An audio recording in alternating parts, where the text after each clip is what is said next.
Views media తెలుగుకి స్వాగతం. నర్సరావుపేటలోని పోలీసులు ప్రత్యేక డ్రైవ్ బైక్ స్టంట్స్ చేస్తున్న యువకులను అదుపులోకి తీసుకుని నర్సరావుపేట బైక్ స్టంట్ చేస్తూ ప్రజలకు ప్రమాదం కలిగిస్తున్న యువతులపై రూరల్ పోలీసులు కఠిన చర్యలు చేపట్టారు. బహిరంగ ప్రదేశాలలో ప్రమాదకరమైన స్టంట్స్ చేస్తున్న యువకులను గుర్తించి గంటల వ్యవధిలోనే అదుపులోకి తీసుకున్నారు. అదుపులోకి తీసుకున్న యువకుల తల్లిదండ్రులను కౌన్సిలింగ్ నిర్వహించి ఇటువంటి ప్రమాదకర చర్యలు చేయకుండా జాగ్రత్తలు తీసుకోవాలని సూచించారు. అలాగే స్టంట్స్ చేయడానికి ఉపయోగించిన బైకులను కూడా పోలీసులు స్వాధీనం చేసుకున్నారు. ఈ సందర్భంగా రూరల్ సిఐ ఎంవి సుబ్బారావు మాట్లాడుతూ పబ్లిక్ సేఫ్టీకి భంగం కలిగించే విధంగా ప్రవర్తిస్తే వారిపై ప్రత్యేక దృష్టి పెట్టి చర్యలు కొనసాగిస్తామని తెలిపారు. స్టంట్స్ చేస్తున్న యువకులను వేగంగా అదుపులోకి తీసుకున్న రూరల్ పోలీస్ సిబ్బందిని అలాగే SI Kishore Babu, SI శ్రీకాంత్ను CI అభినందించారు.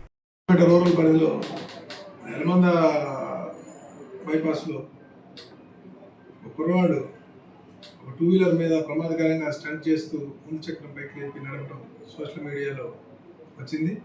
దాని మీద ఉన్నతాధికారుల ఉత్తర్వుల మేరకు ఇమీడియట్లీగా మేము వాళ్ళని గుర్తించడమైనది.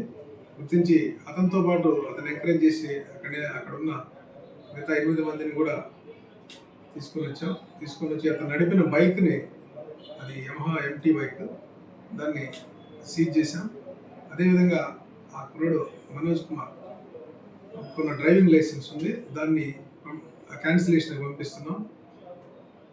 ఈ విధంగా టౌన్ అవుట్స్కట్స్లో కానీ ఎక్కడైనా రోడ్ల మీద పబ్లిక్ సేఫ్టీకి భంగం కలిగించేటట్లు వెహికల్స్ నడిపినా, ఏదైనా చర్యలకు పాల్పడినా కఠిన చర్యలు తీసుకుంటాం, కేసులు నమోదు చేస్తాం. దీని మీద కూడా కేసు రిజిస్టర్ చేయడం అయింది. అదేవిధంగా వెహికల్ కూడా సీజ్ చేసి కోర్టుకు పెడతాం.